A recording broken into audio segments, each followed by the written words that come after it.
नमस्कार, स्वागत है आपका हेलो किसान में। मैं हूं अंजू सिंह। हेलो किसान आप किसान भाई बहनों के लिए एक ऐसा कार्यक्रम है जिसके माध्यम से हम आप तक कृषि जगत और पशुपालन से संबंधित तमाम नई नई जानकारियां पहुंचाते हैं।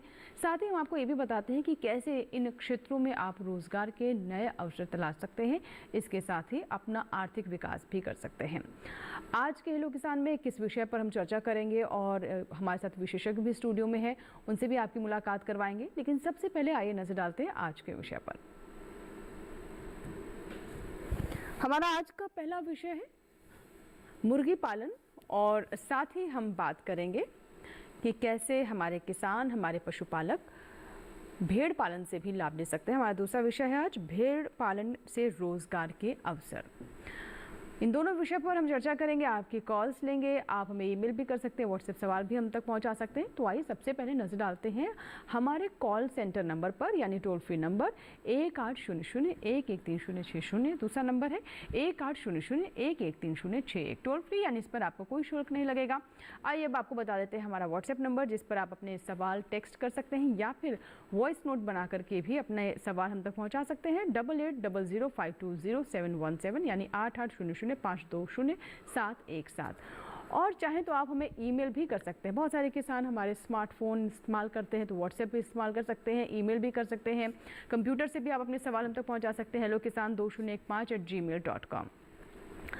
तो आप हमें टोल फ्री नंबर पर कॉल भी कर सकते हैं, व्हाट्सएप भी कर सकते हैं और साथ ही अपने सवाल हमें ईमेल भी कर सकते हैं। और दर्शकों को बता दें कि चाहे आप हमें कॉल करें, ईमेल करें या फिर व्हाट्सएप करें, लाइव साथ ही साथ हम कार्यक्रम में आपके सवालों को शामिल करेंगे। इसीलिए आपको इंतजार नहीं करना होगा। जैसे आप सवाल हम तक पहुँचाएंगे वैसे ही आपको हमारे विशेषज्ञों के माध्यम से समस्याओं का समाधान भी मिल जाएगा। तो चलिए बातचीत की हम शुरुआत करें। आज के जो विषय हैं उनसे जुड़ी रिपोर्ट आपको दिखाएं, उससे पहले हमारे साथ जो स्टूडियो मेहमान मौजूद हैं उनसे आपकी मुलाकात करवा देते हैं। हमारे साथ डॉक्टर अधिराज मिश्र जी हैं। सर बहुत बहुत स्वागत है आपका कार्यक्रम में।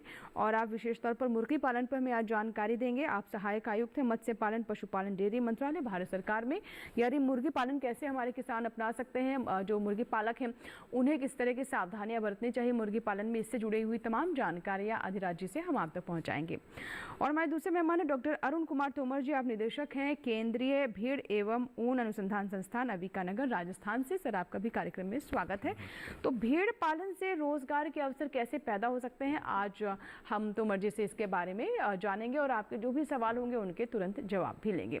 बातचीत की शुरुआत करते हैं। सबसे पहले मुर्गी पालन की बात कर लेते हैं। सर अधिराज जी, मुर्गी पालन की हम बात करें तो हम देख रहे हैं कि हमारी सरकार भी पशुपालन मुर्गी पालन को काफ़ी प्रोत्साहित कर रही है और हम इस क्षेत्र में काफ़ी अच्छा भी कर रहे हैं। अगर हम पिंक रेवोल्यूशन की बात करें, मुर्गी पालन से कैसे हमारे किसानों का या फिर हमारे वो लोग जो कि ग्रामीण परिवेश में रहते हैं या फिर शहरों में भी इसे एक रोजगार के मॉडल के तौर पर अपनाना चाहते हैं, किस तरह की स्थिति या किस तरह का रुझान इस क्षेत्र में दिखाई देता है?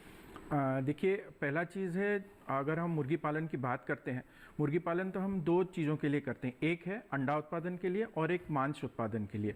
अगर हम अंडा उत्पादन की बात करेंगे तो भारत विश्व में अभी सेकंड पोजीशन पे है और अभी जो हमारा वार्षिक उत्पादन है 138 बिलियन नंबर ऑफ एग्स एक साल में हमारा उत्पादन होता है। अगर हम इस क्षेत्र की अभिवृद्धि रेट देखें तो ऑलमोस्ट 8 से 10% की, अगर लास्ट 5 साल में देखें, इसकी अभिवृद्धि बहुत अच्छा है।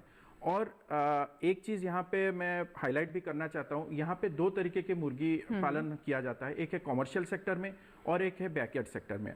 अगर हम बैकयार्ड सेक्टर की बात करेंगे, अभी हमारा जो सेंसस हुआ था तो सेंसस में अभी उसका ग्रोथ ऑलमोस्ट 45%, तो बैकयार्ड सेक्टर में भी अभी हमारा बहुत अभिवृद्धि हो रहा है। तो ये अगर पशुपालक हमारे अपनाएंगे तो अपने घर के आंगन में मुर्गी पालन करके इससे भी अच्छा उनको तो मतलब आर्थिक जो सहायता मिल बैकयार्ड आप बता रहे हैं, यानी घर के बरामदे में या आंगन में या घर के पीछे जो जगह है वहाँ पर आप मुर्गी पालन कर सकते हैं। इसे भी एक मॉडल की तरह विकसित किया जा सकता है, जैसा कि अधिराज जी का कहना है। तो मुर्गी पालन से जुड़ी और भी बहुत सारी जानकारियाँ आपको बतानी है। मसलन अगर आप नए हैं इस क्षेत्र में तो कैसे इसकी शुरुआत कर सकते हैं, कैसे सेटअप कर सकते हैं, कौन सी अच्छी नस्लें हैं जिनका चुनाव करें, वैक्सीनेशन कैसे हो, बीमारियों का नियंत्रण किस तरीके से किया जाए, आहार, क्योंकि देखिए गर्मियां बढ़ रही हैं तो ऐसे में आहार और आवास की किस तरह की व्यवस्था होनी चाहिए, सभी बातों पर हम विस्तार से चर्चा करेंगे। लेकिन उससे पहले कुछ और जानकारियों को समेटे देखिए हमारी ये रिपोर्ट।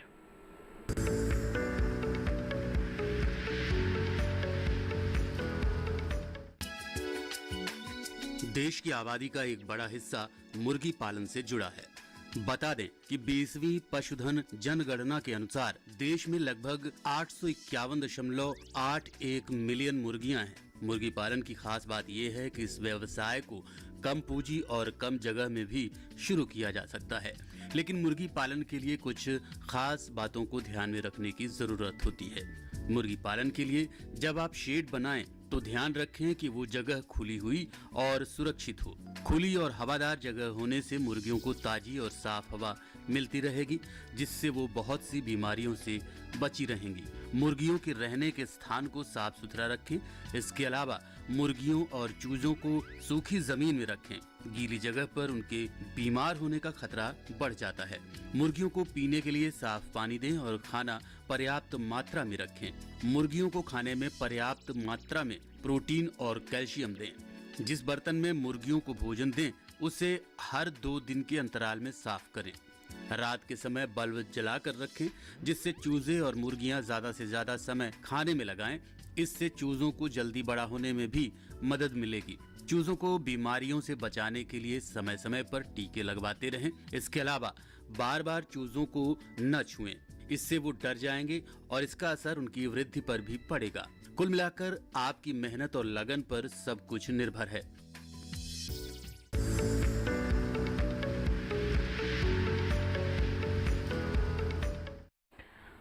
बिल्कुल, तभी आपने रिपोर्ट देखी जिसमें अंत में कहा गया कि कुल मिलाकर आपकी मेहनत और लगन पर सब निर्भर है, और अगर सही मार्गदर्शन आपकी मेहनत के साथ मिल जाए तो कहने ही क्या, इसमें मदद करेंगे हमारे विशेषज्ञ जो कि स्टूडियो में मौजूद हैं। तो आप अपने प्रश्नों के साथ तैयार रहें, व्हाट्सएप करें, ईमेल करें, या फिर हमारा टोल फ्री नंबर तो है जिस पर आप कॉल कर सकते हैं।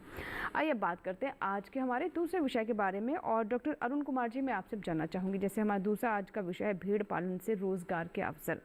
हम ये भी जानते हैं कि सर बहुत सारे हमारे देश की जो भौगोलिक स्थितियाँ हैं जहाँ पर खेती योग्य ज़मीन नहीं है, जो मैदानी इलाके हैं वहाँ पर हम जान रहे हैं कि सिकुड़ रही है, यानी बढ़ रही है, धीरे धीरे जनसंख्या बढ़ रही है, तो खेती योग्य जो ज़मीन है या तो कई जगहों पर बंजर हो रही है या फिर इतने कम होती जा रही है कि उस तरह का लाभ नहीं हो रहा और छोटे और मझोले किसानों की संख्या बढ़ रही है। ऐसे में जब हम भेड़ पालन की बात करते हैं तो ये हमारे युवाओं के लिए या फिर वो किसान जो भूमिहीन है, जिनके पास बहुत कम ज़मीन है, किस तरह से ये नए अवसर पैदा कर सकता है, इसे हम किस तरीके से समझें भेड़ पालन और रोज़गार को? देखिए, आपने बहुत सही कहा कि बहुत से हिस्सों में खेती करना और बड़े पशुओं को पालना आसान काम नहीं है।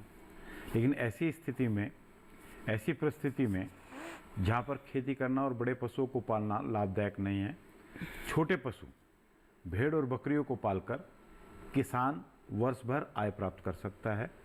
कोई भी पशुपालन रोजगार परक होता है।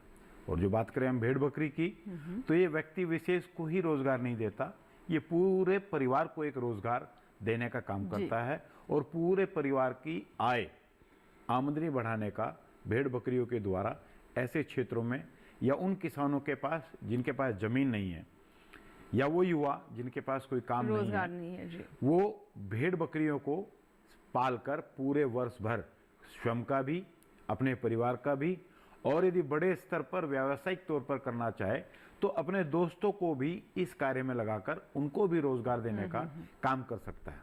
भेड़ पालन हो या बकरी पालन हो, इसके बहुत से आयाम हैं जिसको वो अपनाकर वर्ष भर आय प्राप्त कर सकता है।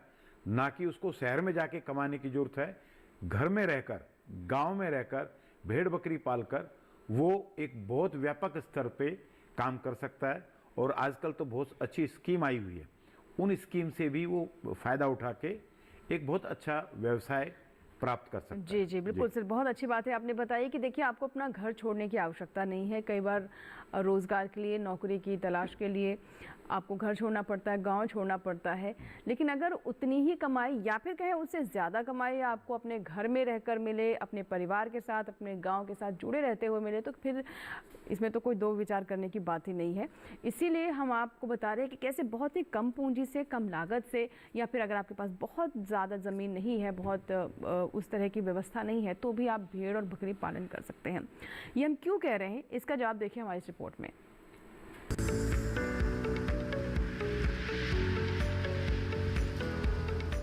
भेड़ पालन एक ऐसा व्यवसाय है जिसे कम से कम खर्च में शुरू किया जा सकता है। देश के पहाड़ी इलाकों में इन्हें सिर्फ चराई पर ही पाला जा सकता है। भेड़ एक ऐसा पशु है जो फसल अवशेष को उत्पाद में बदलने की क्षमता रखता है।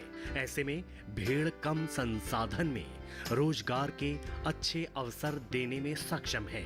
भेड़ लगभग हर तरह की जलवायु में पाली जा सकती है, लेकिन स्थान विशेष की जलवायु के हिसाब से भेड़ की नस्ल का चयन करना चाहिए।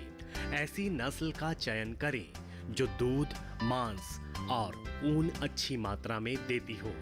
आहार की बात करें तो भेड़ों के आहार पर भी किसानों को ज्यादा खर्च नहीं करना पड़ता। शाकाहारी होने के कारण भेड़ ज्यादातर घास और हरी पत्तियां ही खाती हैं, लेकिन फिर भी भेड़ों को ताजा और पौष्टिक आहार खिलाएं। भेड़ों को चारे के साथ साथ अतिरिक्त लवण और विटामिन भी दें, तभी आप इनसे अच्छा मुनाफा ले पाएंगे। इसके अलावा इनके आवास पर भी विशेष खर्च नहीं करना होता। कच्चे पक्के आवास में ये आराम से रह लेती हैं। औसतन एक भेड़ से साल में 2 बार मार्च और अक्टूबर में ऊन ली जा सकती है। साथ ही अच्छी किस्म की भेड़ से साल में 2 बार बच्चे होते हैं, जिससे भेड़ों की संख्या में आसानी से इजाफा होता रहता है। भेड़ का गोबर भी बहुत अच्छा उर्वरक माना जाता है। इसका उपयोग करके खेतों की उत्पादकता को बढ़ाया जा सकता है। भेड़ से मिलने वाली ऊन से कई तरह के कपड़े बनाए जाते हैं। ऐसे में भेड़ पालन व्यवसाय से आप कई तरह के स्वरोजगार शुरू कर सकते हैं।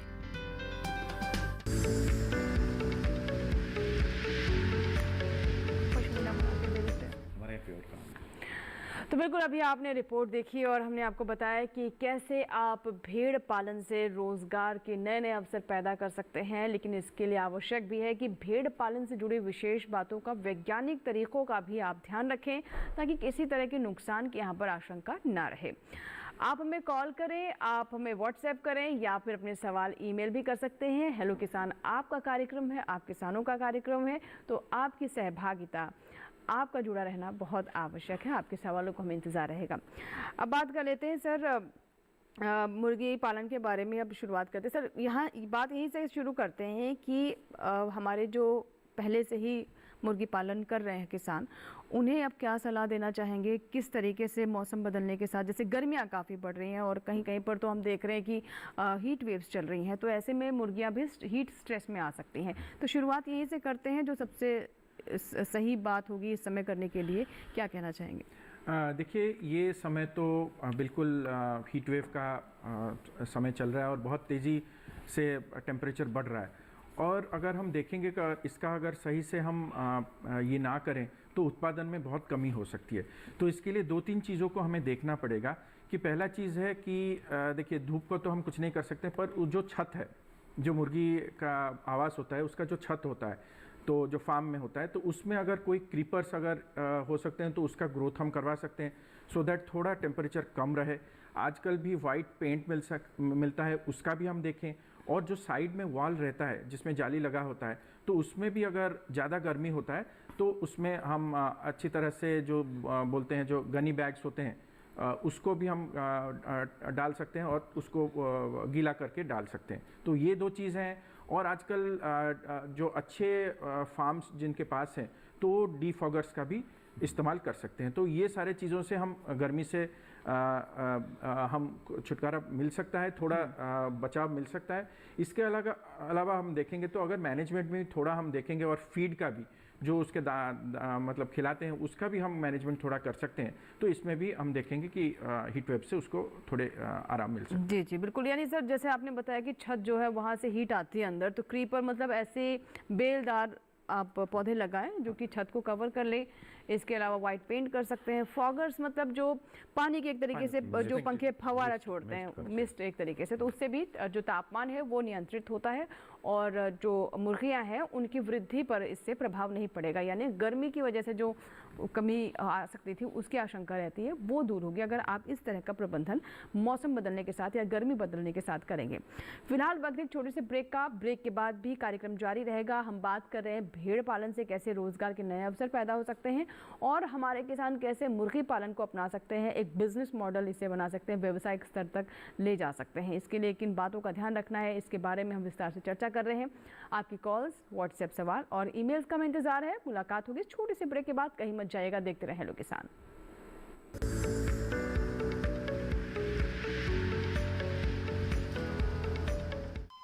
अरे सुन तो। मुझे क्या सुनाना चाहते हो? जो सुनाओ मेरी सौतन को। किसको? अरे वही तुम्हारा मोबाइल फोन जिससे सुबह शाम दिन रात चिपके रहते थे और कहते थे किसान कॉल सेंटर से बातें हो रही हैं। अच्छा ये बात है। हाँ क्यों, क्या हुआ? अब बात नहीं होती क्या? अब तो झट से बात हो जाती है। ऐसा क्या? हाँ अब तो ज्यादा लाइनें और खास तकनीक के कारण खेती के माहिरों से तुरंत बात हो जाती है। और अगर कभी लाइन व्यस्त हो तो अपनी समस्या फोन पर रिकॉर्ड करा दो, वहाँ से फोन आ जाता है और समस्या की हल का मैसेज भी आ जाता है। ये देखो आ गया।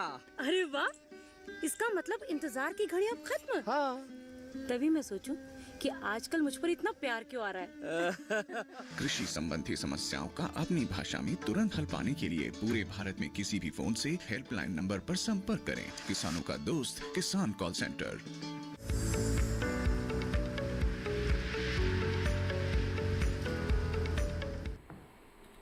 ब्रेक के बाद एक बार फिर आपका स्वागत है। आप देख रहे हैं हेलो किसान। अगर आप अभी हमारे साथ कार्यक्रम से जुड़ रहे हैं यानी हेलो किसान से अभी आप जुड़े हैं तो आज के विषय के बारे में एक बार फिर से आपको बता दें।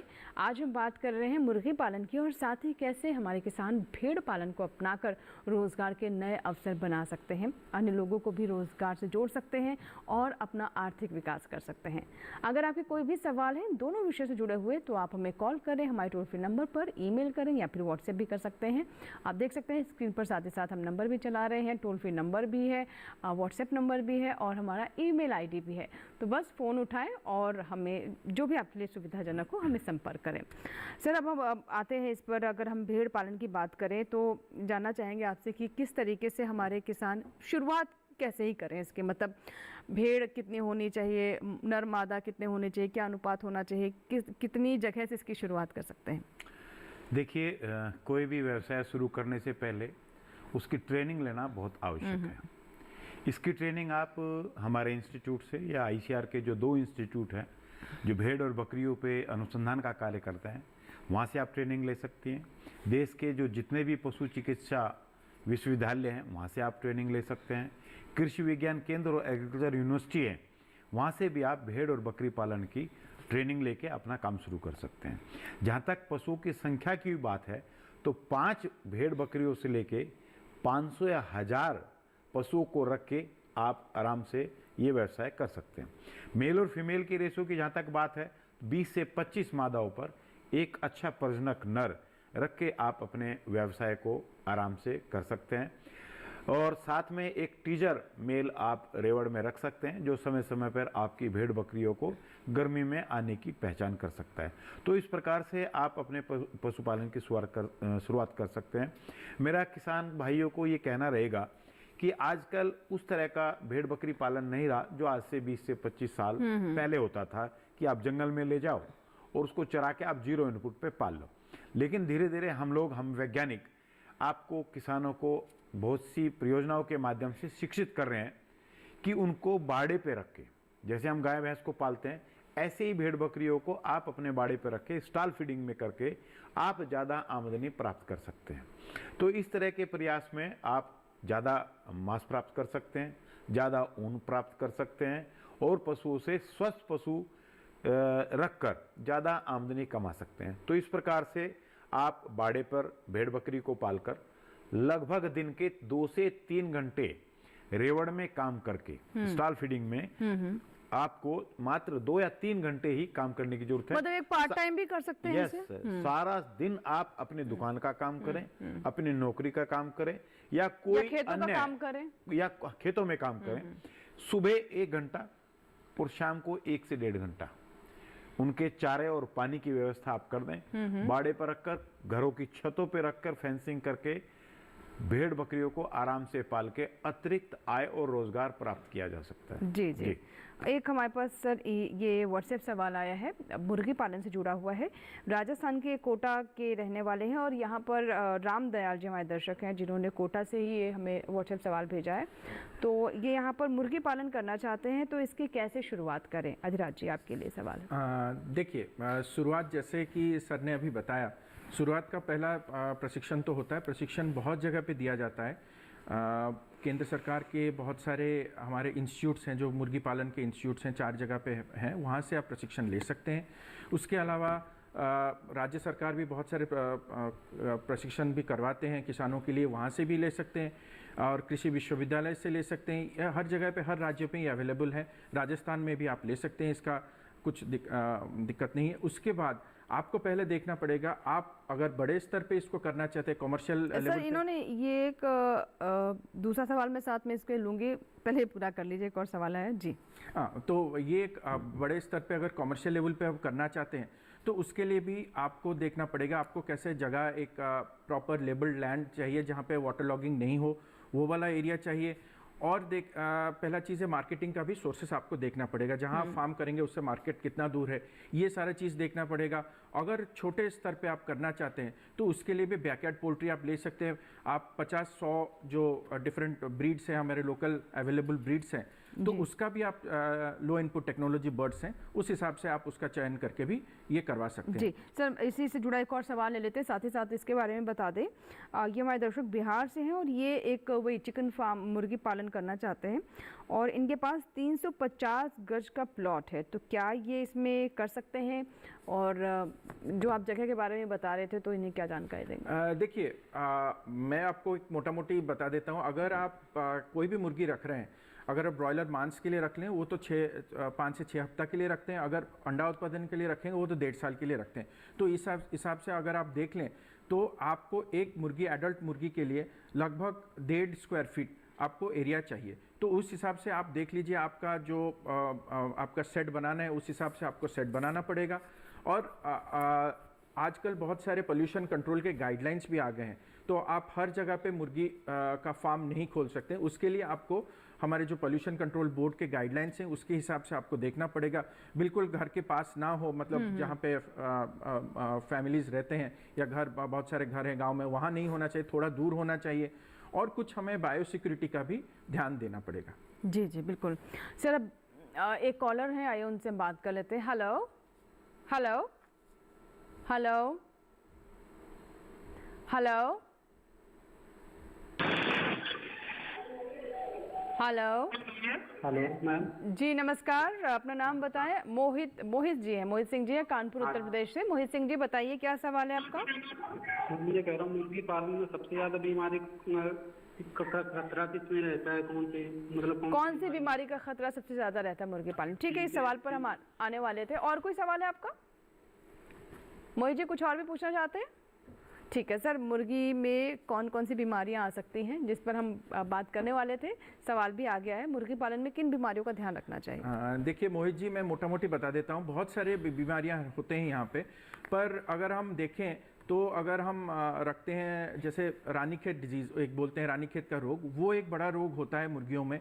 इसके अलावा अगर देखें बैक्टीरियल डिजीज़ की बात करें तो हम देखते हैं कि पुलोरम डिजीज़ या फाउल कॉलरा, ये भी कभी कभी होता है। और चेचक भी हम देखते हैं, फाउल पॉक्स भी, जो मुर्गी रखते हैं अंडा देने के लिए, यहीं पे ये मुख्यतः ये डिजीज़ देखा जाता है। इसके अलावा ये तो इन्फेक्शियस डिजीज़ हो गई। इसके अलावा पैरासाइटिक डिजीज़ भी आते हैं जो कि कॉक्सीडियोसिस करके ये एक डिजीज़ होता है, उसके लिए भी आपको बहुत ज़्यादा ध्यान देना पड़ेगा।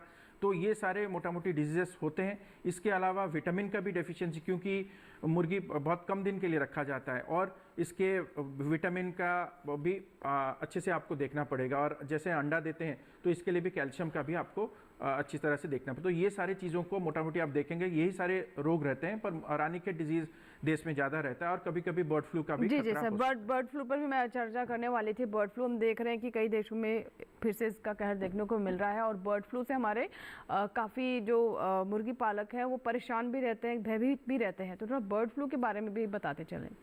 देखिए, बर्ड फ्लू एक बहुत खतरनाक बीमारी होता है। मतलब खतरनाक इस कारण होता है, बहुत तेज़ी से फैलता है मुर्गियों में। और आपको पता है, मुर्गी तो हम एक शेड में रखते हैं और बहुत क्लोज कांटेक्ट में रहते हैं, इसलिए बहुत जल्दी फैलता है और इसका मृत्यु दर भी बहुत ज़्यादा है। ऑलमोस्ट 80 to 90% मोर्टेलिटी और 100% मोर्टेलिटी हो जाता है। तो ये एक, और ये मनुष्यों को फैलता है, ये इसका भी हमें ध्यान देना पड़ेगा। जो कि हम मुर्गी पालक हैं, हम मुर्गियों के कांटेक्ट में आते हैं, तो ये हमें भी फैल सकता है।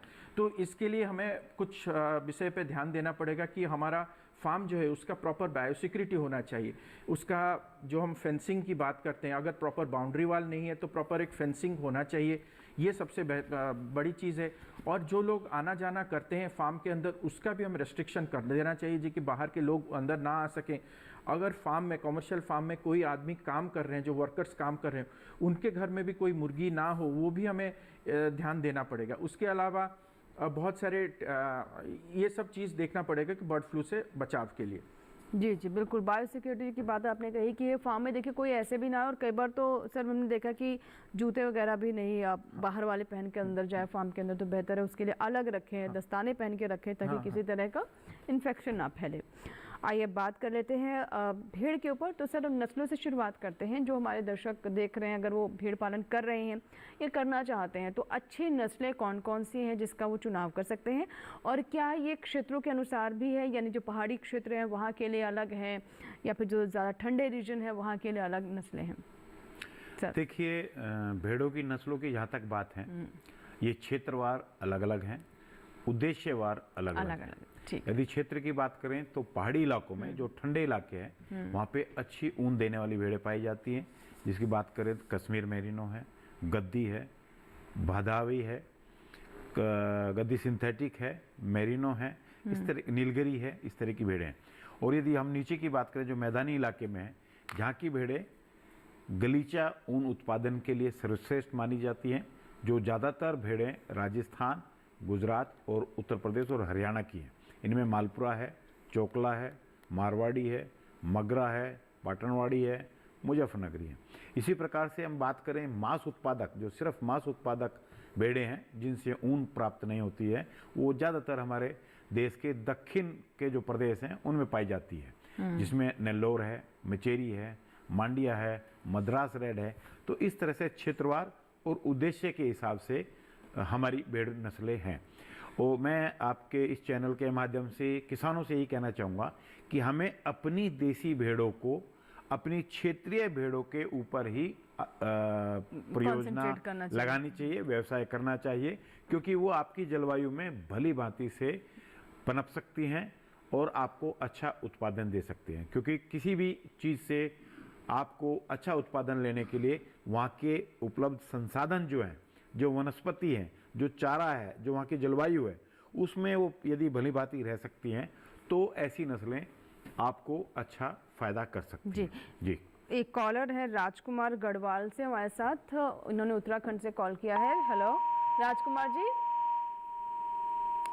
चलिए शायद फ़ोन कट गया उनका। राजकुमार जी, अगर आप हमें सुन रहे हैं तो आप फिर से हमारा नंबर लगाएं।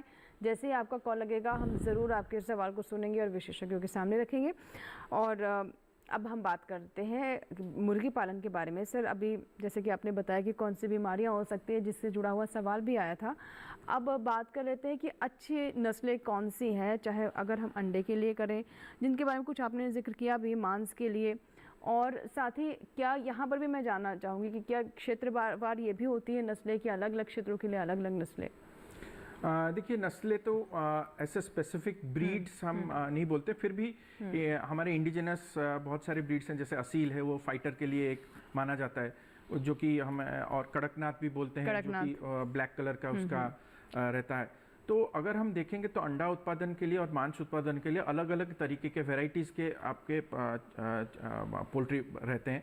जैसे कि विभिन्न डिफरेंट, अगर हम ब्रॉड बात करें तो देखेंगे कि अगर हम अंडा उत्पादन की बात करते हैं तो देखेंगे रोड आइलैंड रेड है, व्हाइट लेगहॉर्न है, और हमारे इंडिया में भी डेवलप किया गया कलिंगा ब्राउन है। इस तरीके के। और बैकयार्ड की बात करें, एक कॉल आ गया है राजकुमार जी का, उनका सवाल मुर्गी पालन से जुड़ा हुआ है। राजकुमार जी है जो कि अभी जिनका कॉल नहीं लगा था। जी स्वागत है राजकुमार जी, बताइए जल्दी से सवाल बताएं अपना। टेलीविजन को म्यूट कर दें अभी। राजकुमार जी टेलीविजन को म्यूट कर दें। हाँ जी, टेलीविजन को भी म्यूट कर दें, फिर सवाल करें। आप फोन से भी जवाब सुन सकते हैं। मैं मुर्गी पालन, भेड़ पालन, बकरी पालन करना चाहता हूँ। अच्छा, सब कुछ करना चाहते हैं। चलिए बहुत अच्छी बात है। पहले बताएं आप मुर्गी पालन के बारे में। हाँ जी। ठीक है, बारी बारी से हम जानकारी देंगे आपको। सर मुर्गी पालन के बारे में कुछ आप सवाल पूछना चाहते हैं, पूछ सकते हैं। नहीं राजकुमार जी, बहुत अच्छा है, आप मुर्गी पालन करना चाहते हैं। तो मुर्गी पालन के लिए देखिए, आप अगर आप छोटे स्तर पे करना चाहते हैं तो आपके घर के आंगन में आप कर सकते हैं। उससे भी जैसे कलर्ड एग निकलता है, ब्राउन कलर एग निकलता है, वो भी अच्छा है। आप देसी अंडे बोलते हैं उसको, अच्छी मतलब पैसे में बेच सकते हैं।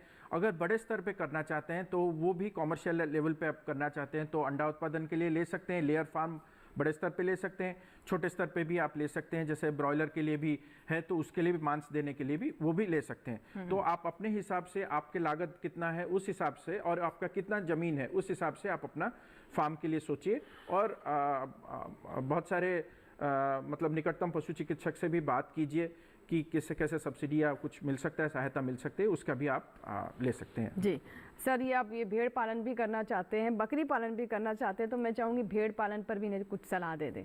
डॉक्टर तोमर। राजकुमार जी, आपकी बहुत अच्छी सोच है कि आप भेड़ भी पालना चाहते हैं, बकरी भी पालना चाहते हैं, मुर्गी भी पालना चाहते हैं। मैं और कहना चाहूँगा आप खरगोश भी पालिए, इंटीग्रेटेड पूरा बना दें। हाँ। क्योंकि जिस क्षेत्र से आप आते हैं वहाँ पे व्यापक स्तर पे खेती करना आसान नहीं है, क्योंकि वहाँ की जो मिट्टी है पथरीली है, ककरीली है, और ज़्यादातर उस पर खेती नहीं हो सकती। तो ऐसी स्थिति में आप ये चारों चीज़ पाल के एक अच्छा रोजगार, एक अच्छा व्यवसाय आप कर सकते हैं। आप क्षेत्रीय नस्लों पे ही ध्यान दें, ज़्यादा अच्छा रहेगा। और छोटे स्तर से आप काम शुरू करें। जैसे डॉक्टर साहब ने कहा था कि छोटे स्तर से आप करके सीखेंगे तो आप बड़े स्तर तक पहुंच जाएंगे। क्योंकि 4-5 चीज़ों को जब आप करते हैं तो निश्चित ही आपकी कोई ना कोई यूनिट आपको फायदा करती है और हर वक्त आय का जरिया साबित होती है। तो राजकुमार जी, आपकी बहुत अच्छी सोच है, इसका मैं स्वागत करता हूं। आप भेड़ भी रखें 5-7 बकरी रखें, 5-7 मुर्गी रखें और 4 से 5 खरगोश रखें, तो निश्चित ही वर्ष भर आप कोई 20 से 25 पशुओं की जो यूनिट आप रखेंगे, ये वर्ष भर आपको आय का एक अतिरिक्त जरिया और रोजगार देने का काम करेगी। जी, और बिल्कुल राजकुमार जी, आप हमारा पूरा कार्यक्रम भी देखते रहें, क्योंकि आज हमारा विषय ही यही है। तो इससे जुड़ी और भी बहुत सारी जानकारियां आप तक पहुंचती रहेंगी। इसके अलावा भी अगर आप कुछ जानना चाहते हैं तो अभी भी आप हमें फिर से कॉल कर सकते हैं। फिलहाल इसी के साथ ही हमारे लिए हेलो किसान में यहाँ वक्त हुआ एक छोटे से ब्रेक का। ब्रेक पर जाने से पहले एक बार फिर से आपको बता दें कि आज हम बात कर रहे हैं मुर्गी पालन और साथ ही कैसे हमारे किसान, हमारे युवा भेड़ पालन से रोजगार प्राप्त कर सकते हैं। कहीं मत जाइएगा, देखते रहें हेलो किसान।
ब्रेक के बाद एक बार फिर आपका स्वागत है। आप देख रहे हैं लोग किसान। आज का विषय है मुर्गी पालन और साथ ही हम जानकारी दे रहे हैं भेड़ पालन से कैसे रोजगार के नए अवसर पैदा हो सकते हैं।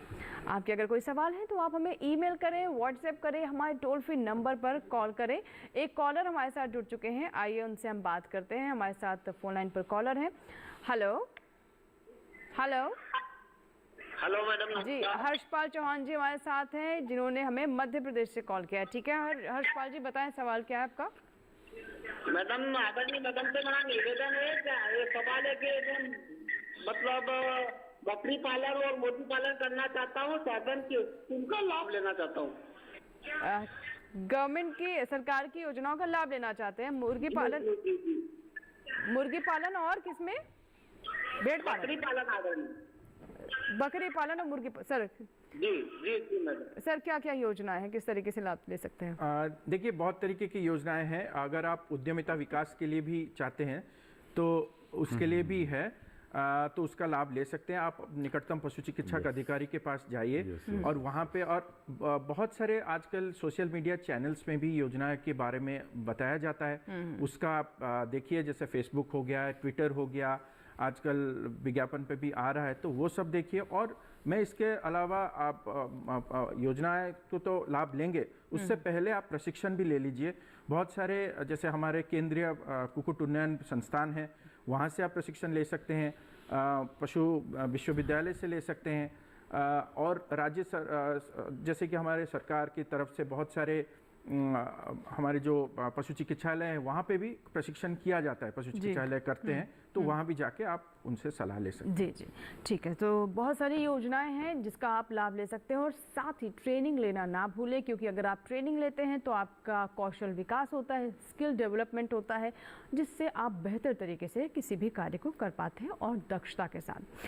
अब डॉक्टर अरुण, मैं आपसे जानना चाहूँगी कि जैसे कि हम भेड़ पालन से रोजगार की बात कर रहे हैं, जो कि आज का हमारा मुख्य विषय है। हमने नस्लों के बारे में बात कर लिया, कौन कौन से क्षेत्रों में कौन सी नस्लें होती हैं, लेकिन जब हम रोजगार की बात करते हैं तो सीधे सीधे क्या जो एक पारंपरिक तरीके से चला आ रहा है कि आपने भेड़ पाली, मांस के लिए इस्तेमाल किया, या फिर उसका ऊन के लिए उसका इस्तेमाल किया, या फिर अब कुछ नए तरह के इस दिशा में शोध हो रहे हैं, या फिर कुछ इससे जुड़े और अवसर पैदा हो रहे हैं?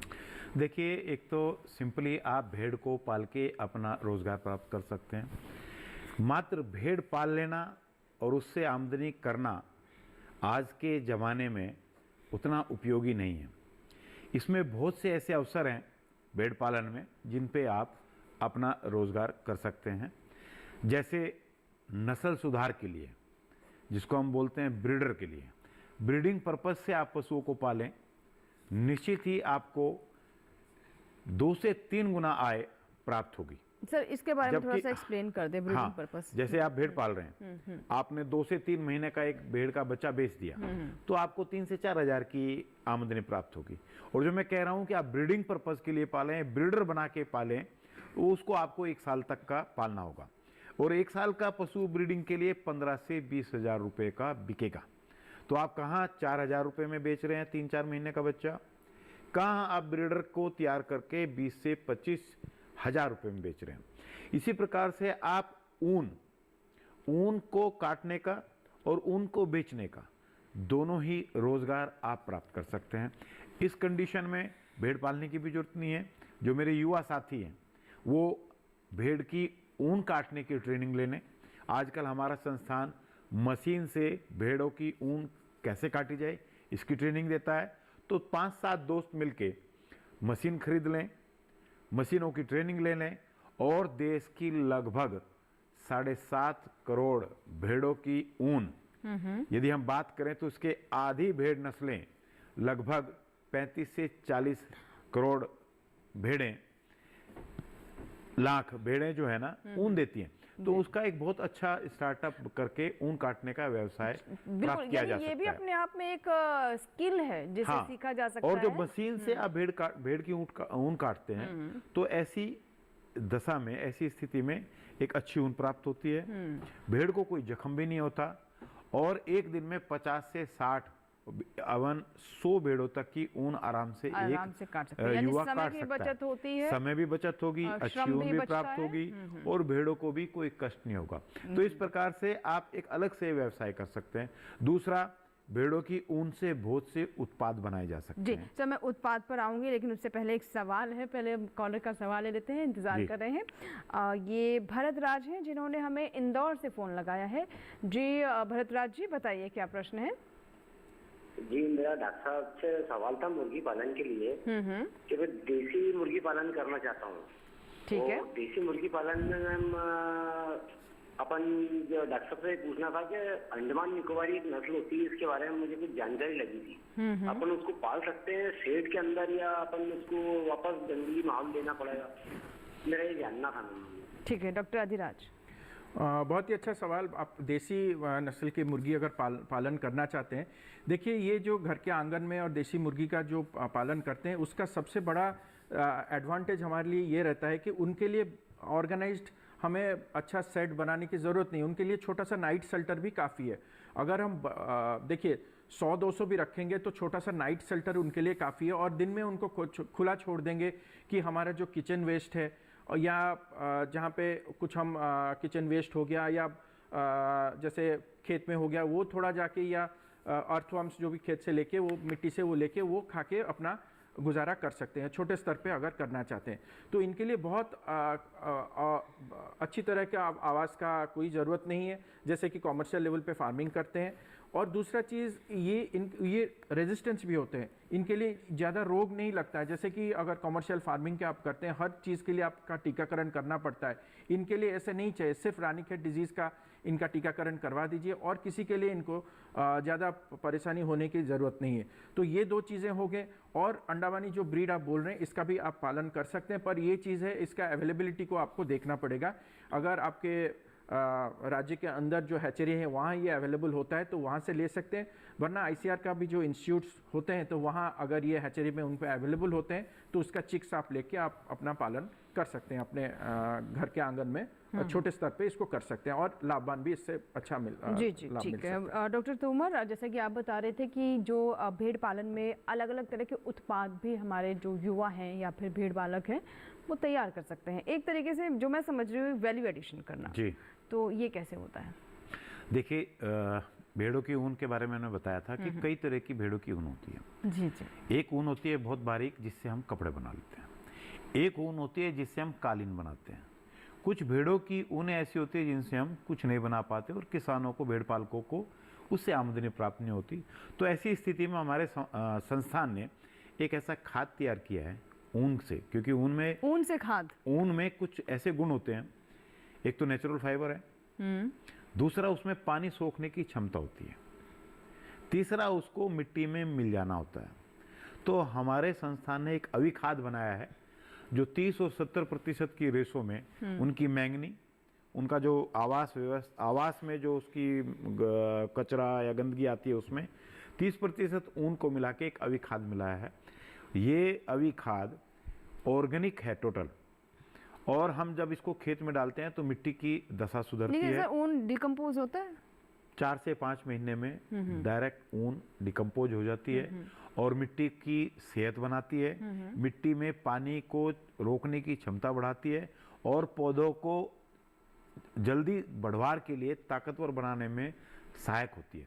तो इस प्रकार से ऑर्गेनिक फार्मिंग में ये अभी खाद बना के हमारे युवा साथी पैसा कमा सकते हैं। यानी जल धारण क्षमता इस वाटर होल्डिंग कैपेसिटी होती है। आपके ध्यान हो, यदि आपने स्वेटर धोया हो तो जब हम बाल्टी में स्वेटर डिप करते हैं और उसको निकालते हैं तो आधी बाल्टी वो ऊन सोख लेती है, बहुत देर से सूखता है। हाँ, और धीरे धीरे फिर ये ऊन पौधों की आवश्यकता के हिसाब से उस पानी को रिलीज करेगी। पानी मतलब रिश्ता रहता है वो। हाँ, पानी को रिलीज करेगी, साथ ही पोषक तत्वों की भी आपूर्ति को पौधों को कराएगी, जिससे उसकी ग्रोथ भी अच्छी होगी। ठीक है। तो इस प्रकार से जिस ऊन का हम कोई उपयोग नहीं ले सकते, उसका ये बहुमूल्य उपयोग अभी खाद के रूप में हम ले सकते हैं। ठीक है, एक सर सवाल आया है, अंकुर सहाय हैं, आजमगढ़ उत्तर प्रदेश से इन्होंने सवाल भेजा है और ये मुर्गी पालन से जुड़ा हुआ सवाल है अधिराज जी आपके लिए। कहते हैं मुर्गी पालन से संबंधित कोई योजना है जिसका लाभ आसानी से उठाया जा सकता है। दूसरा सवाल है, इस गर्मी के मौसम में जो लोग मुर्गी पालन कर रहे हैं तो इसके लिए दाने का प्रबंधन, चारा प्रबंधन इन्होंने लिखा है, किस तरीके से कर रहे हैं? देखिए, योजनाएं तो मैंने पहले भी बताए थे, बहुत सारी योजनाएं, उद्यमिता विकास की योजनाएं हैं, टीकाकरण की भी योजनाएं हैं, अगर आप फीड का भी कुछ लेना चाहते हैं उसके लिए भी योजनाएं हैं। तो बहुत तरीके की योजनाएं आप हमारे वेबसाइट में देख सकते हैं, जो कि भारत सरकार की वेबसाइट, वहाँ पे देख सकते हैं, और आप फेसबुक चैनल्स हैं या ट्विटर से हैं, वहाँ पे भी आप इसकी आपको जानकारी मिल सकती है, तो वहाँ से आप देख सकते हैं और इसका लाभ भी ले सकते हैं। इसके अलावा देखिए, जो आपने पूछा कि अब गर्मी का समय है तो उसके लिए फीड में हमें क्या करना चाहिए, तो देखिए थोड़ा प्रोटीन का मात्रा फीड में इंक्रीज़ कर देना चाहिए।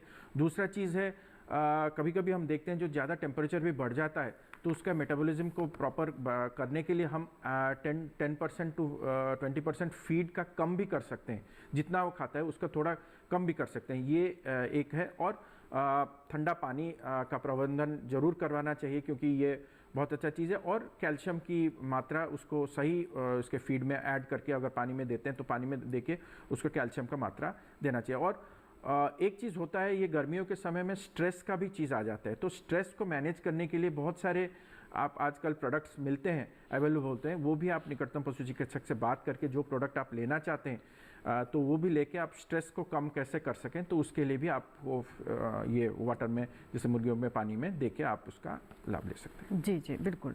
और इसी के साथ ही हमारे लिए यहाँ पर वक्त में एक और छोटी सी ब्रेक का, अब हम कार्यक्रम के अंतिम पड़ाव में पहुँच रहे हैं, इसीलिए हम आपसे कहेंगे कि जितने सवाल आप हम तक पहुँचा सकते हैं, अगर आपके कोई भी सवाल है ज़रूर हमें कॉल करें, व्हाट्सएप करें या फिर ईमेल करें।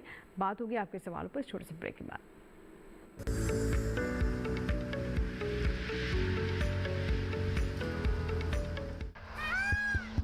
सुनिए सुनिए सुनिए, आपके गांव में फिर सजेगा प्रश्न मंच। आपके गांव में फिर सजेगा प्रश्न मंच।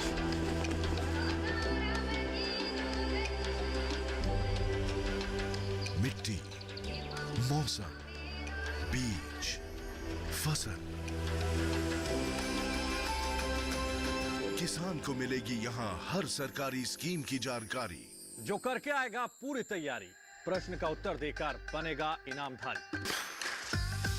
मंच है तैयार, प्रश्न है तैयार, और आप? मैं भी हूँ तैयार। मैं हूँ तैयार। हाँ मैं भी हूँ तैयार। मैं भी तैयार हूँ। किसान प्रश्न मंच में आपका स्वागत। किसान प्रश्न मंच सीजन 2 हर रविवार रात 8:30 बजे डीडी किसान पर।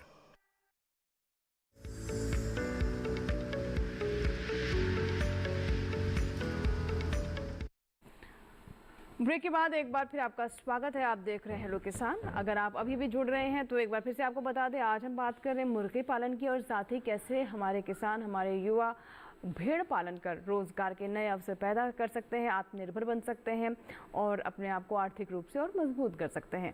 बहुत सारे सवाल अब तक हम तक पहुंचे हैं, लेकिन अगर आपका सवाल नहीं हम तक पहुंच पाया है तो आप थोड़ा सा और इंतज़ार करें, हम ज़रूर आपके सवाल को कार्यक्रम में शामिल करेंगे। व्हाट्सएप कर दें अपना सवाल, ईमेल कर दें या फिर कॉल भी कर सकते हैं। अभी समय बाकी है कार्यक्रम में, इसीलिए ज़रूर हम अपने सवाल हम तक पहुँचाएँ।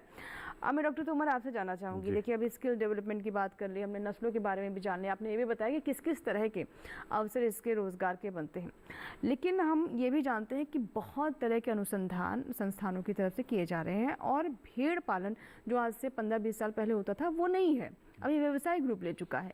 तो यहाँ पर नस्ल सुधार की भी आवश्यकता पड़ती है ताकि इसे और फ़ायदेमंद बनाया जा सके। तो किस तरह इस दिशा में कार्य हो रहा है? देखिए, पशुपालन में नस्ल का बहुत बड़ा रोल है, और यदि हम भेड़ों की बात करें तो देसी नस्ल से वो अभिप्राय है कि जो अच्छी हो और अपने जैसे बच्चों को जन्म दे, उसको हम नस्ल बोलते हैं। अब जेनेटिक इम्प्रूवमेंट, यदि आपका अच्छा बीज होगा, आपकी अच्छी नस्ल होगी और उसका वैज्ञानिक प्रबंधन होगा, तो निश्चित ही ऐसे पशुपालन से, ऐसे भेड़ पालन से आपको अधिक आय प्राप्त होगी। अच्छे पेरेंट्स का होना, मेल और फीमेल का चयन बहुत मायने रखता है, और हम पशुओं का चयन करते वक्त उनकी उत्पादन क्षमता का ध्यान रखें, उनमें कोई बीमारी ना हो इसका ध्यान रखें, और वो स्वस्थ बच्चों को जन्म दें इसका ध्यान रखें।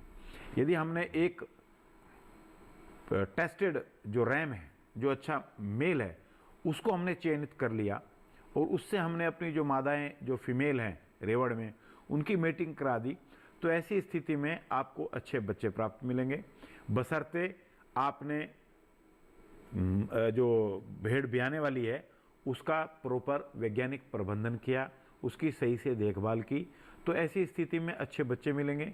उन बच्चों का जन्म भार अच्छा होगा, और जिस बच्चे का जन्म भार अच्छा होता है तो लगभग उसके 10 गुना आपको 6 महीने पे वजन मिलने की एक संभावना होती है।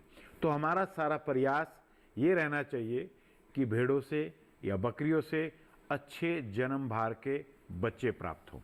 यदि आपको 3.5 किलो का बच्चा जन्म भार पे प्राप्त हुआ है तो लगभग 6 महीने में वो 35 किलो तक पहुंचने की क्षमता उसकी होती है, यानी वृद्धि दर अच्छी होनी चाहिए। हाँ, बशर्ते उसको सारे वैज्ञानिक प्रबंधन उसके ठीक से किए गए हों, उसको ठीक से कोलेस्ट्रम जो माँ का पहला दूध जो पीला दूध होता है उसमें कुदरती गुण इतने होते हैं कि बच्चे को लेकिन सर बीमारी वहाँ हम देखते हैं कि पशु को देने बच्चे के देने की बजाय खुद ही उसे नहीं ऐसा नहीं है। किसान पहले भेड़ के या बकरी के या गाय के किसी के भी अच्छा हो जिस पे पहला हक है उसको दे, और यदि बच जाता है तो अपने आप और अपने परिवार को भी दें, क्योंकि बहुत अमृत समान एक बहुत गुणी दूध होता है पीला दूध, इसको घर में भी और इनके पशुओं के बच्चों को भी पर्याप्त मात्रा में आवश्यकता अनुसार इनको पिलाया जाए। तो इन सब चीजों का ध्यान रखते हुए आप यदि कोई व्यवसाय करते हैं, भेड़ पालते हैं, तो निश्चित ही आपको अच्छे बच्चे मिलेंगे, उनकी बढ़वार अच्छी होगी। जी जी, अब बहुत जल्दी से मैं जानना चाहूंगी, जो एक अविशान बहुत चर्चा हो रही है, एक नस्ल है भेड़ की, बहुत मांग है इसकी, उपलब्धता भी उस हिसाब से नहीं है जितनी मांग है, तो मैं चाहूंगी कार्यक्रम को समाप्त करने का समय हो, उससे पहले इसके बारे में जरूर बता दें दर्शकों को। देखिए, किसान भाई जानते होंगे कि ज्यादातर भेड़ें एक बार में एक बच्चा देती है, लेकिन हमारे देश की कुछ भेड़ें हैं जो 2 से 4 और 5 बच्चे भी देती है। तो हमारे संस्थान के वैज्ञानिकों ने 3 भारतीय नस्लों को मिलाकर इस अविशान को पैदा किया है, जो 2 से 4 बच्चे देने में सक्षम है, ज़्यादा दूध देने में सक्षम है, और इस प्रकार से अविशान से प्राप्त होने वाले बच्चे जल्दी बढ़वार को प्राप्त होते हैं और आमदनी का अच्छा जरिया बनते हैं। कहाँ हम एक बच्चा देने वाली भेड़ को पालते हैं और कहाँ हम 2 से 4 बच्चा देने वाली अविशान को पालते हैं। तो ये हमारे देश की अविशान नहीं, ये भारत की शान है। और आजकल भेड़ पालकों में एक बहुत क्योंकि ये बहुत अच्छी आमदनी का स्रोत है, तो हमारे यहाँ बहुत इसकी मांग है। और अब हमारा प्रयास है कि हम कुछ किसानों को इसको दे रहे हैं ताकि वो भी इसका बीज बढ़ाएं और दूसरे किसानों को उपलब्ध कराएं। साथ ही हमने जो दूसरी सरकारी संस्थाएं हैं, एग्रीकल्चर यूनिवर्सिटी हैं, कृषि विज्ञान केंद्र हैं, या आईसीआर के जो दूसरे इंस्टीट्यूट है, इसको भी हमने अविशान को इसके दिया है ताकि इसका बीज वितरण ज्यादा से ज्यादा किसानों तक ये पहुंचे और उनकी आमदनी बढ़ाने का काम हो, और देश में बढ़ते हुए मांस और ऊन की आवश्यकता को पूरा करने में ये अविशान वाकई ही एक शान की तरह, एक वरदान की तरह काम करे। ये हमारा प्रयास है। इसका श्रेय जाता है सर आप जैसे वैज्ञानिकों को, जो कि इस दिशा में लगातार कार्य कर रहे हैं कि नई नई नस्लें आए जिससे हमारे किसानों को, पशुपालकों को लाभ हो। अब अजयराज जी, मैं आपसे जानना चाहूँगी, जैसे मुर्गी पालन के कुछ और आपको लगता है कि कुछ महत्वपूर्ण बिंदु हैं जिन पर ध्यान देना आवश्यक है मुर्गी पालन करने वाले किसानों के लिए? देखिए, किसानों के लिए ये बहुत ही अच्छा मुर्गी पालन एक आय का स्रोत है, और ये देखिए हमारे देश में इसका ग्रोथ भी बहुत अच्छी तरह से, मतलब लगभग अगर हम 4-5 साल की बात करें, 8 से 10% की ग्रोथ है, और इसका पॉपुलेशन का ग्रोथ भी ऑलमोस्ट 16 से 17% की ग्रोथ रेट पे चल रहा है। और अगर हम एक्सपोर्ट की बात करें, हमारा देश भी और हमारे किसान भी इससे जुड़े होकर बहुत तरीके के पोल्ट्री एंड पोल्ट्री प्रोडक्ट्स को एक्सपोर्ट भी कर रहे हैं। तो ये हमारे लिए बहुत अच्छा एक स्कोप है, मुर्गी पालन बहुत अच्छा स्कोप है। उसके हिसाब से आप उसका लाभ लीजिए, और बहुत तरीके के इसके तरीके हैं जहाँ से आप मुर्गी पालन कर सकते हैं, डिफरेंट टाइप के प्रोडक्ट भी बना सकते हैं और उसको आप अपना तैयार करके आप उसको बेच के अपना फ़ायदा भी ले सकते हैं। जी जी बिल्कुल। तो कई तरह से आप लाभ ले सकते हैं, चाहे वो मुर्गी पालन हो, भेड़ पालन हो, बकरी पालन हो। बड़े पशुओं के की व्यवस्था नहीं है, उतना आपके पास संसाधन नहीं है, तो छोटे पशुओं को भी अपना सकते हैं। ये छोटे पशु हैं लेकिन हैं कमाल के, और हमारे युवाओं, हमारे किसानों की आय में वृद्धि करने में इनकी बहुत बड़ी भूमिका है, जिसके बारे में हमारे गेस्ट ने, हमारे मेहमानों ने बताया भी। सर बहुत बहुत शुक्रिया डॉक्टर अधिराज जी, आपका भी और डॉक्टर तोमर आपका भी। बहुत विस्तृत चर्चा की हमने, बहुत सारे दर्शकों की कॉल्स भी ली और उनके व्हाट्सएप, ईमेल और साथ ही जो टोल फ्री नंबर पर कॉल आए उनके भी जवाब लिए, और आपने बहुत ही विस्तार से, बहुत ही सरल शब्दों में हमारे किसानों को जानकारी दी। एक बार फिर से आपका धन्यवाद। और इसी के साथ ही आज के हेलो किसान में फिलहाल इतना ही, लेकिन अगले अंक का विषय क्या है आइए डालते हैं उस पर नजर। अगले अंक का हमारा विषय है हरी खाद के लिए फसलों की बुआई और बेलदार सब्जियों की खेती। इन दो विषय रहेंगे अगले अंक में, जिस पर हम विशेषज्ञों से बात करेंगे और आपकी कॉल्स लेंगे। और चलते चलते आपको बता दें कि अगर आपके कोई सवाल है तो आप हमें ईमेल कर सकते हैं। हमारा ईमेल आईडी नोट कर लें, hellokisan2015@gmail.com। इसके अलावा आप हमारे टोल फ्री नंबर पर भी कॉल कर सकते हैं। हमारा टोल फ्री नंबर आप नोट कर लें, जो कि आपको याद भी हो गया होगा। कार्यक्रम के दौरान भी हम इस नंबर को लगातार फ्लैश करते रहते हैं। हमारा टोल फ्री नंबर यानी हेलो किसान कॉल सेंटर नंबर 1800-113060, सोमवार से शनिवार सुबह 6 बजे से रात 10 बजे के दरमियान आप कॉल कर सकते हैं और अपने सवाल इस पर रिकॉर्ड करवाएं, जिन्हें हम कार्यक्रम में शामिल करेंगे। और चलते चलते एक और जानकारी दे दें, अगर आप हमारे कार्यक्रम शुरुआत से नहीं देख पाए या फिर किसी जानकारी को फिर से सुनना चाहते हैं तो आप हमारे YouTube चैनल पर जाएं। इसके लिए ये आप QR कोड देख रहे हैं और साथ ही हमारी YouTube ID भी है। QR कोड को स्कैन करें, सीधा आप हमारे कार्यक्रम यानी हेलो किसान पर पहुंच जाएंगे, YouTube चैनल पर, जहां पर हेलो किसान के आज के एपिसोड को दोबारा देख सकते हैं। पुराना कोई एपिसोड आप देखना चाहते हैं या फिर DD किसान पर प्रसारित होने वाले कोई भी कार्यक्रम देखना चाहते हैं तो ये सुविधा YouTube चैनल पर है। चैनल को सब्सक्राइब करें, जो भी कार्यक्रम अच्छे लगे वो लाइक उन्हें ज़रूर करें और कमेंट कर अपनी प्रतिक्रिया, अपने सवाल भी आप हम तक पहुँचा सकते हैं। इसी के साथ ही यहाँ लेंगे आपसे इजाज़त। हेलो किसान के अगले अंक में फिर होगी आपसे मुलाकात। तब तक आप बने रहें दूरदर्शन किसान के साथ। नमस्कार।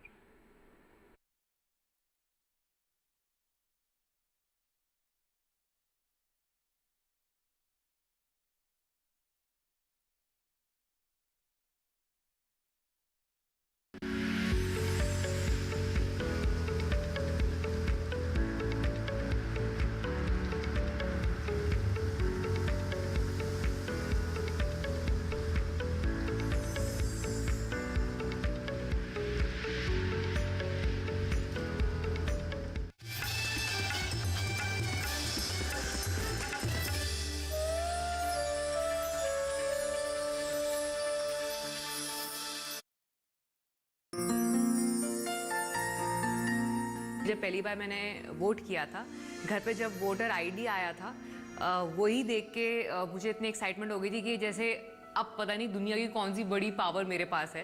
वो I was looking forward to it कि कब अब मतलब वोटिंग स्टार्ट होगी और मैं जाके वोट करूँगी। एंड मैंने ना अपनी रिसर्च करनी शुरू कर दी थी। मैंने पूरी स्टडी करी कैंडिडेट्स के बारे में और फिर मैं वहाँ पे जाके जब पहुँची वोटिंग देने, तो उसके अंदर ना एक ऑप्शन होती है नन ऑफ द अबव। आपको नहीं लगता कि कोई भी कैंडिडेट जो आपके एरिया से खड़ा है वो कर सकते हैं अच्छा, या उन्होंने कुछ अच्छा किया है पीछे, तो मेरे को लगा कि अगर ऐसा होगा तो चलो चलते हैं दोबारा नन ऑफ द अबव करके आऊंगी, क्योंकि मैंने अपनी रिसर्च के हिसाब से मैं 100% सेटिस्फाइड नहीं हूँ दोनों साइड से। I think you can say that excitement of first time voting was so much. I wanted to make sure I still do what I had planned and come with. Obviously मतलब it was not like कि वो option majority में थी, but मेरे अंदर जो इच्छा थी वो power exercise करने की, वो excitement थी कि मैं contribute करूँगी या मैं चाहती हूँ कि मेरा भी say हो। वो पहली बार मैंने वो करते हुए experience किया था।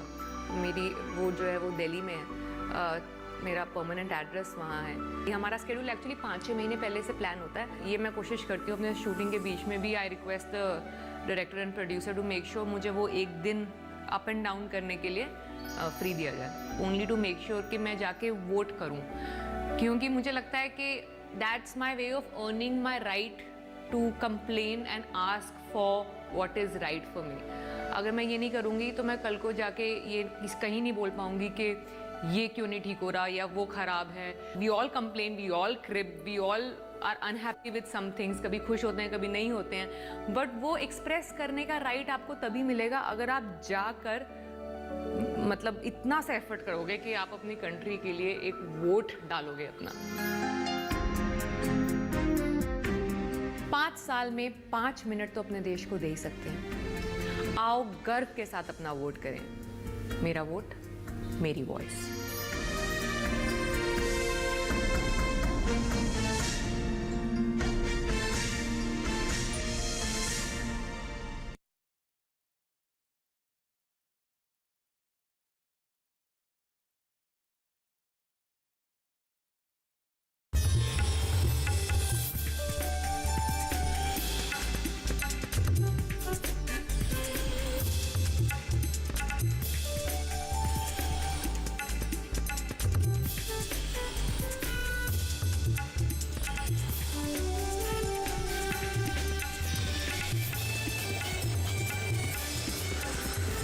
दीदी के साथ बदलते भारत की शान।